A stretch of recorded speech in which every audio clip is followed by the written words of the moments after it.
तो बात अब करते हैं बिहार की। राज्य में जमीन के रिकॉर्ड को अपडेट करने और ज्यादा पारदर्शी बनाने के लिए सरकार ने सर्वे का काम शुरू कर दिया है।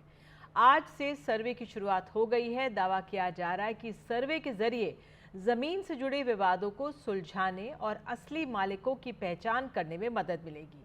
सरकार को यह भी पता चल सकेगा कि कितनी जमीन सरकारी है और उस पर किसका कब्जा है। लेकिन यह भी माना जा रहा है कि इससे आम लोगों की मुसीबत बढ़ सकती है, क्योंकि कागजात जुटाना बहुत मुश्किल हो सकता है।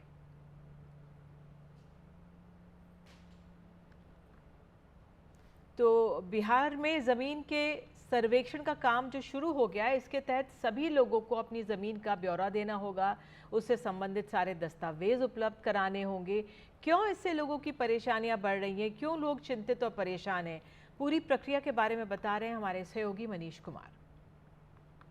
बिहार में नीतीश कुमार सरकार ने जमीन के विवाद से निपटने के लिए एक बड़ा कदम उठाया है। दरअसल बिहार में जमीनी विवाद से सर्वाधिक हिंसा होती है और अब नीतीश कुमार सरकार ने राज्य के 445 अंचलों में विशेष भूमि सर्वेक्षण का काम शुरू किया है। हालांकि सर्वेक्षण का काम 2021 में ही शुरू हुआ था, लेकिन ये मात्र 20 जिलों के 79 अंचलों में सर्वेक्षण हो पाया और 445 अंचलों में कर्मचारियों की कमी के कारण ये काम जो है अभी तक लंबित था। लेकिन अब नीतीश कुमार सरकार ने अगले 1 वर्ष के दौरान इस काम को पूरा करने का मिशन रखा है और आज से राज्य के इन 445 अंचलों में जो राजस्व कर्मचारी हैं वो अन्य लोगों के साथ मिलकर, गांव वालों के साथ बैठकर जमीन के सर्वेक्षण का काम शुरू कर रहे हैं। सबसे बड़ी इस जमीन के भूमि सर्वेक्षण को लेकर जो सबसे ज़्यादा भ्रांतियां हैं कि आखिर अगर जमीन पर किसी तरीके का विवाद है या उसके ऊपर जो है 2 लोगों ने अगर दावा ठोका हुआ है तो वैसी परिस्थिति में क्या होगी। बहुत सारे ग्रामीण इलाकों में लोगों के पास जमीन तो उनके कब्जे में है, लेकिन वो बाप दादा या उनके जो पुरखों की ये जो ज़मीन है उसके कागजात नहीं हैं। उसके बारे में भी राज्य सरकार ने साफ कर दिया है कि ऐसी परिस्थिति में आखिर ज़मीन का हस्तांतरण उनके नाम कैसे होगा। इसके अलावा अगर किसी भी मामले में अगर कोर्ट में अगर मामला लंबित है तो वैसी परिस्थिति में जो राजस्व कर्मचारी हैं वो क्या करेंगे, इसके बारे में भी ग्रामीण लोगों को विस्तार से बताया जा रहा है। निश्चित रूप से ये काफ़ी कठिन काम है, क्योंकि बिहार में ज़मीन जो है एक बहुत ही ज़्यादा आप कह सकते हैं विवाद के घेरे में रहा है। लोगों के पास ज़मीन का जो टुकड़ा है वो कम है और उसी के कारण जो है बहुत ज़्यादा गाँव के अंदर इस मुद्दे पर विवाद होता है और ख़ासकर ज़मीन से जुड़े विवादों के कारण बहुत ज़्यादा हिंसा होती है और राज्य सरकार के लिए ये एक बड़ा सरदर्द था। लेकिन अब राज्य सरकार को उम्मीद है कि एक बार जमीन के सर्वेक्षण का काम पूरा हो जाएगा। वैसी परिस्थिति में इस जमीन से जुड़े विवादों में निश्चित रूप से काफ़ी कमी आएगी और विवादों में कमी आएगी, लेकिन कागज जुटाना बहुत मुश्किल हो जाता है। इस पर बात करने के लिए हमारे साथ जय सिंह हैं, ये राजस्व और भूमि सुधार विभाग में सचिव हैं। बहुत बहुत धन्यवाद मिस्टर सिंह जुड़ने के लिए।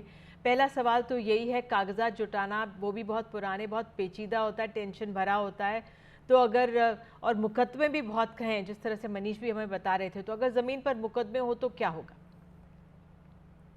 लैंड सर्वे का जो कार्यक्रम बिहार में चल रहा है उसको बिहार विशेष सर्वेक्षण एवं बंदोबस्त के नाम से जाना जाता है और ये अभी आज से नहीं शुरू हुआ है। इसकी शुरुआत 2021 में ही शुरू हो गया था और प्रथम चरण में 20 जिलों के 5000 गाँवों को लिया गया था स्पेशल सर्वे के लिए। और अभी वर्तमान में ये किया गया है कि जो बचे हुए जितने भी गांव हैं बिहार में सबको एक साथ शुरू किया गया है और ये लक्ष्य रखा गया है कि अगले 1 वर्ष में ये सर्वेक्षण जो है वो संपन्न किया जाएगा।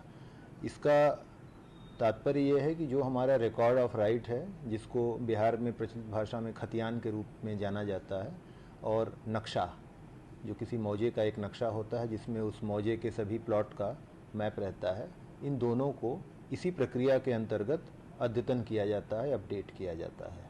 तो इसका रेलेवेंस यही है कि ये डॉक्यूमेंट जितने ही अपडेटेड रहेंगे उतने ही लैंड रिलेटेड डिस्प्यूट्स जो हैं, विवाद जो हैं, वो कम होंगे और ज़मीन की स्थिति क्लियर होगी, उसका मालिकाना हक क्लियर होगा।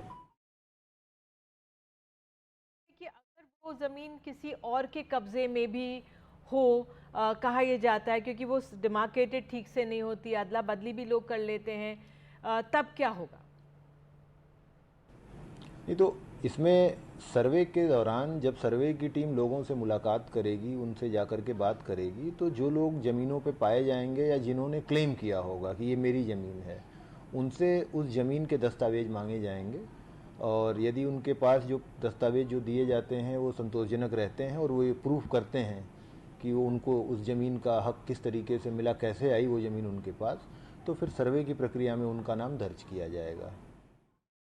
और अगर ये ज़मीन पूर्वजों के नाम पर हो, तब कैसे सेटलमेंट होगा? क्योंकि जैसे दिल्ली में कहते हैं म्यूटेट कराना, कि भाई बेटे ने अपने नाम कराई, फिर उसके बेटे ने अपने नाम कराए, अगर ये सब ना हो तो फिर क्या, कैसे होगा काम? ऐसे मामले में आपको एक वंशावली देनी पड़ेगी। उस वंशावली में ये रहेगा कि आपके बाबा या परबाबा के वंश में और कौन कौन से लोग हुए हैं जिनका हिस्सा उस ज़मीन में है, और उन सारे लोगों की सहमति भी अगर आप लगा देंगे कि हाँ भाई ये इतना हिस्सा इनका है, मतलब अगर पारिवारिक रूप से कोई बंटवारे का कागजात लगा दिए जाएंगे तो फिर वो उस व्यक्ति के नाम से दर्ज हो जाएगा। लेकिन एक ऐसा भी तबका होता है जिसके पास कागजात नहीं होते और बहुत कम छोटी छोटी ज़मीन होती है जिससे पूरा जीवन उस पर निर्भर होता है, तो ऐसे में क्या होगा? उसमें ये तरीका है कि जैसे एक कागज़, कोई मूल कागज़ अगर नष्ट हो गया तो एक सब्सिक्वेंट जो दस्तावेज रहते हैं, जो आप उसको कह लें कि किसी अन्य दस्तावेज के माध्यम से यदि अगर आपका दावे का सत्यता हो जाता है, जैसे उदाहरण के लिए एक ज़मीन है, आपका कोई कागज़ नहीं है, लेकिन उस ज़मीन की सीमा पर, उसकी बाउंड्री पर ईस्ट वेस्ट नॉर्थ साउथ की जो ज़मीनें हैं, उन ज़मीनों में अगर कोई ट्रांजैक्शन हुआ है, कोई सेल डीड हुई है और उस सेल डीड में चौहद्दी के रूप में आपका नाम आया है कि भाई हमारी जो ज़मीन है उसकी चौहद्दी पर ये हैं, तो उसको हम एक सब्सिक्वेंट डॉक्यूमेंट के रूप में ट्रीट कर करके उसको भी एक्सेप्ट करेंगे। मतलब आप सपोर्टिंग डॉक्यूमेंट के माध्यम से भी अपना दावा कर सकते हैं। बिल्कुल, बहुत बहुत शुक्रिया जुड़ने के लिए और सरकार की तरफ से जो प्रक्रिया जिस तरह से आगे बढ़ रही है उस पर रोशनी डालने के लिए। अब हमारे साथ प्रोफेसर नवल किशोर हैं, समाजशास्त्री। बहुत बहुत धन्यवाद सर जुड़ने के लिए।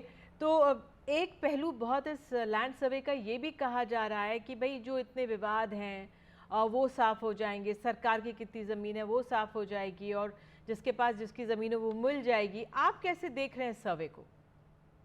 देखिए, पहल तो बहुत सकारात्मक है। 100 साल पहले कैडेस्ट्रल सर्वे हुआ था, उसके बाद से 60 के दशक में इसका फिर से प्रयास किया गया, लेकिन हुआ नहीं। स्वाभाविक रूप से इतने लंबे अंतराल तक अगर सर्वे नहीं हुआ हो, तो इस बीच में कई जनरेशन्स पास कर चुके हैं लैंड ओनरशिप के रिकॉर्ड में, और उनका जो हक है वह भी प्रॉपर ढंग से म्यूटेशन नहीं होने के कारण रिकॉर्ड में नहीं है। तो जिसके कारण आए दिन आप देखेंगे कि विवाद होता है, सिविल सूट दायर किया जाता है, क्रिमिनल केसेज होता है, लोगों की जाने जाती हैं। स्वाभाविक रूप है कि जब सरकार इतने लंबे अंतराल के बाद ही सही लैंड रिकॉर्ड्स को ठीक करने के लिए आज तैयार है, तो हम इसका स्वागत करते हैं। बिहार में एक लैंड रिफॉर्म्स कमीशन भी बना था डी बंदोपाध्याय की अध्यक्षता में। डी बंदोपाध्याय भारत सरकार में सेक्रेटरी थे और बंगाल में भी थे, और उन्हीं के वक्त में बंगाल में लैंड रिफॉर्म्स जैसा महत्वपूर्ण कार्य हुआ था, तो उसमें भी लैंड रिकॉर्ड्स को ठीक करने की बात की गई थी, लेकिन ये लागू अभी तक नहीं हो पाया। तो ये तो सकारात्मक पहल है, लेकिन जहाँ तक काम का सवाल है, एक्चुअल वर्क का सवाल है, वो बहुत आसान नहीं है। अभी सचिव साहब ठीक ही कह रहे थे कि ये प्रक्रिया होगी और लोग वहाँ रहेंगे, उनसे कागजात मांगे जाएंगे। अगर डायरेक्ट रिकॉर्ड्स नहीं में नाम नहीं होगा तो सपोर्टिंग एविडेंस के आधार पर करेंगे, लेकिन ये बहुत आसान नहीं होगा, खास करके उस राज्य में जहाँ दबंगों की चलती है, लैंड माफिया है, जहाँ रूल ऑफ लॉ एंड फिर लॉ एंड ऑर्डर उतना अच्छा नहीं है जितना होना चाहिए। तो जो गरीब हैं, जो छोटे किसान हैं, जिनके पास बहुत छोटी छोटी किस्त में जमीन है, जिनके पास कागजात नहीं है, निरक्षरता बड़े पैमाने पर है और जिनकी पहुंच एडमिनिस्ट्रेशन में नहीं है, ना पंचायत में उनकी कुछ चल पाती है, भले उनसे चुनाव के वक्त पंचायत चुनाव के वक्त वोट लिया जाता है, या ऊपर में जिनकी दखल नहीं है, स्वाभाविक रूप से उनको अपना राइट्स एस्टैब्लिश करने में दिक्कत होगी। और लेकिन अगर दिक्कत है तो उसका तो समाधान ढूंढना पड़ेगा। सरकार को प्रोएक्टिव होना होगा। कम से कम इंटेंट पॉजिटिव है, प्रयास सकारात्मक है, लेकिन काम बहुत ही आसान नहीं है। जो नेचर ऑफ द वर्क है और जो socio economic political structure, power structure है बिहार का, उसमें जो मार्जिनल जो लैंड होल्डर्स हैं, जो गरीब हैं, जो अशिक्षित हैं, उनको अपने राइट्स को एस्टैब्लिश करने में दिक्कत होगी। यह बिल्कुल भी बहुत स्पष्ट है। जी, बिल्कुल आपने दबंगों की बात की, वो महत्वपूर्ण है और साथ में ये भी चिंता की बात है कि जो छोटी जिनके पास ज़मीन है उनके ऊपर किसी तरह का दबाव ना हो और अगर कागज़ ना हो तो उनकी मुसीबत आसानी से हल हो। राजस्व जो सचिव थे हालांकि वो भरोसा दिला रहे थे कि उस ओर ठीक से बढ़ा जाएगा, लेकिन आपकी चिंता क्या है? मेरी चिंता बहुत स्पष्ट है कि जो एडमिनिस्ट्रेशन है बिहार में, लैंड एडमिनिस्ट्रेशन, जो पहले से ही चरमराया हुआ है। अगर लैंड एडमिनिस्ट्रेशन ठीक होता तो इतना समय क्यों लगा? लैंड रिफॉर्म्स कमीशन जो बना, डी बंदोपाध्याय कमीशन, और उस कितने साल बीत गए, उसके कई प्रस्ताव अलग से थे लैंड रिफॉर्म्स के, लेकिन लैंड रिकॉर्ड्स का भी था और सरकार ने केवल उसी को पिकअप किया। क्यों सरकार को 2 दशक लग गए उस पर अमल करने में? तो this shows the lack of political will, राजनीतिक इच्छा शक्ति की कमी, ब्यूरोक्रेटिक इच्छा शक्ति, जो नौकरशाही की इच्छा शक्ति की कमी और स्वाभाविक रूप से जो लैंड माफिया है यहाँ जो ऑपरेट करता है, पावरफुल लॉबी है। मैं आपको बताऊं कि बिहार परमानेंट सेटलमेंट एरिया है जहां जमींदारी हुआ करती थी और यहाँ पावरफुल किसान आंदोलन हुआ था स्वामी सहजानंद सरस्वती के नेतृत्व में 30 और 40 के दशक में, जिसके बाद आप जानती हैं कि बिहार पहला राज्य हुआ जिसने लैंड रिफॉर्म्स से संबंधित पहला कानून पास किया, एबॉलिशन ऑफ जमींदारी। उसके बाद से लैंड के सवाल पर कोई पहल नहीं हुई।